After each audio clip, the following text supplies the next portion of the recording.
Does your device need fixing? We offer a free diagnosis.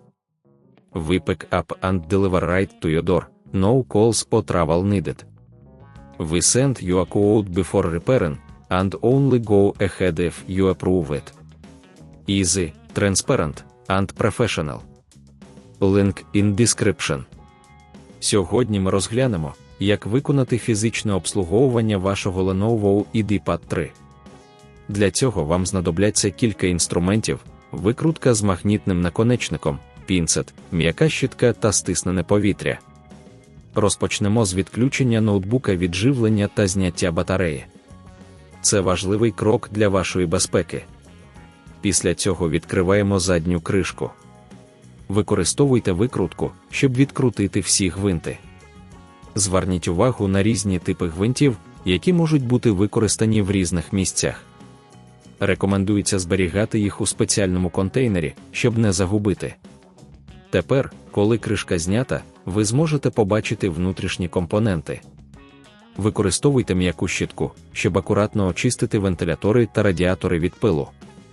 Це допоможе покращити охолодження вашого ноутбука. Якщо ви помітили, що вентилятори забруднені, не забудьте використовувати стиснене повітря для видалення залишків пилу. Якщо вам здається, що це занадто складно, пам'ятайте, що ми пропонуємо професійну діагностику без зобов'язань. Ви можете звернутися до нас, і ми допоможемо вам з усіма питаннями. Після очищення компонентів, перевірте стан термопасти на процесорі. Якщо вона висохла або зносилася, рекомендується замінити її. Для цього вам знадобиться спеціальна термопаста та інструменти для її нанесення. Нанесіть нову пасту тонким шаром, щоб забезпечити ефективний тепловий контакт. Тепер, коли все чисто, ви можете зібрати ноутбук назад. Знову використовуйте викрутку, щоб закрутити всі гвинти.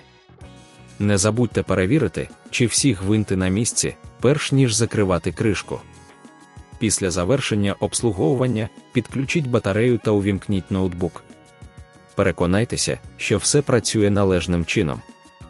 Якщо ви помітили будь-які проблеми, не соромтеся звернутися до нас.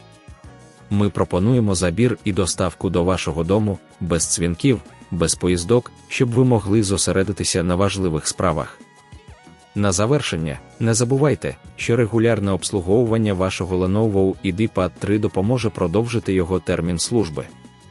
Якщо вам потрібен кошторис перед ремонтом, ми завжди готові допомогти. Дякуємо за увагу!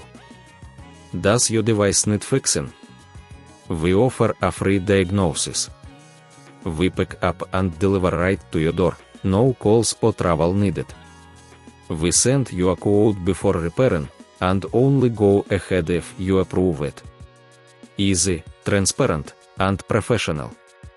Link in description.